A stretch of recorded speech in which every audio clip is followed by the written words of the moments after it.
الحمدللہ رب العالمین والصلاة والسلام علی سید المرسلین اما بعد فاعوذ باللہ من الشیطان الرجیم بسم اللہ الرحمن الرحیم۔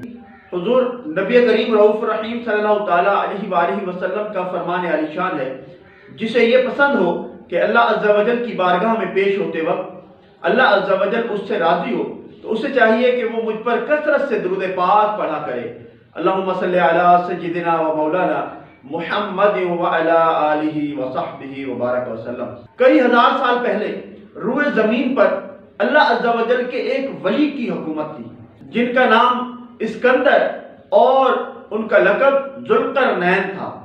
آپ حضرت سیدنا خضر علیہ السلام کے خالہ زاد بھائی تھے۔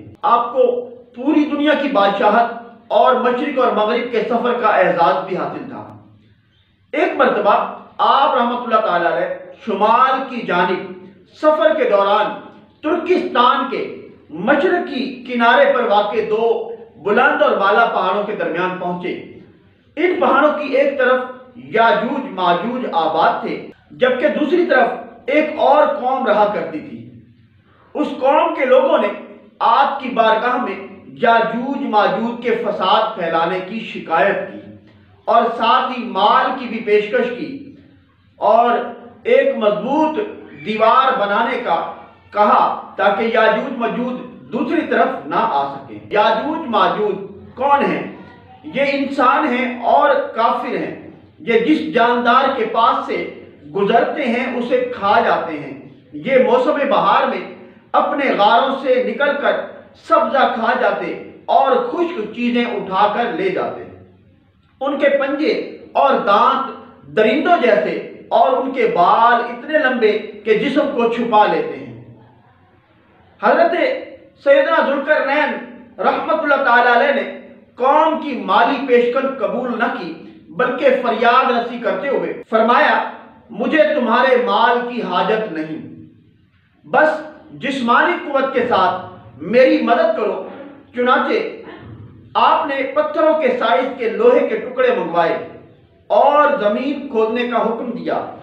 جب پانی نکل آیا تو آپ نے پہلے پتھر رکھوائے اور پگھلے ہوئے تانبے کے ذریعے انہیں جما دیا۔ اس کے بعد لوہے کے ٹکڑے پہاڑ کی بلندی تک اوپر نیچے رکھوا دیے اور ان ٹکڑوں کے درمیان لکڑی اور کوئلہ بھر کر آگ لگوا دی۔ پھر اوپر سے پگھلا ہوا تانبا دیوار میں پلا دیا گیا۔ یوں ایک مضبوط دیوار تیار ہو گئی۔ یہ دیوار کب ٹوٹے گی؟ حدیث شریف میں ہے، بے شک یاجوج ماجوج روزانہ دیوار توڑتے رہتے ہیں۔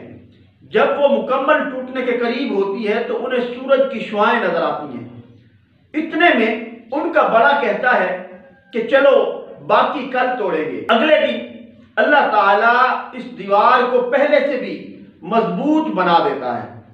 جب ان کی قید کی مدت ختم ہو جائے گی اور اللہ عز و جل انہیں لوگوں کے سامنے ظاہر کرنا چاہے گا تو اس دن جب وہ سورج کی شعاعیں دیکھیں گے تو ان کا بڑا کہے گا، چلو انشاءاللہ باقی کل توڑیں گے۔ جب وہ اگلے دن آئیں گے انشاءاللہ کی برکت سے دیوار اتنی ہی ہوگی جتنی چھوڑ کر گئے تھے۔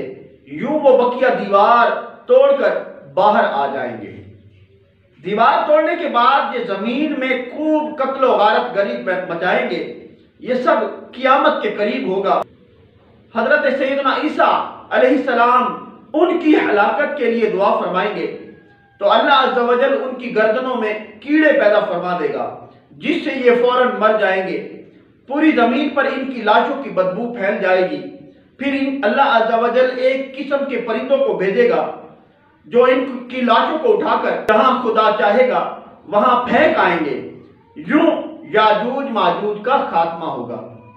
پیارے دوستو، زمین میں قتل و غارت گری پھیلانے اور فساد پھیلانے والوں کا انجام ہلاکت ہے۔ اللہ عز و جل ظالموں کو ایک دم ختم کر دینے پر بھی قادر ہے، مگر انہیں موقع عطا فرماتا ہے تاکہ توبہ کر لیں۔ کسی بھی جائز کام سے پہلے انشاءاللہ عز و جل کہنے کی عادت بنائیں۔ اس مبارک جملے کی برکت سے وہ کام مکمل ہونے کی امید بڑھ جاتی ہے۔ ہمارے پیارے نبی صلی اللہ علیہ وآلہ وسلم کو بھی قرآن مجید میں کسی کام کو کرنے سے پہلے انشاءاللہ کہنے کا حکم فرمایا گیا۔ اللہ تعالیٰ سے دعا ہے کہ وہ ہمیں انشاءاللہ کہنے کی بھی توفیق عطا فرمائے، برے کاموں سے بچنے کی توفیق عطا فرمائے اور اچھے کام کرنے کی توفیق عطا فرمائے۔ آمین بجاہ النبی الامین صلی اللہ تعالیٰ علیہ وآلہ وسلم۔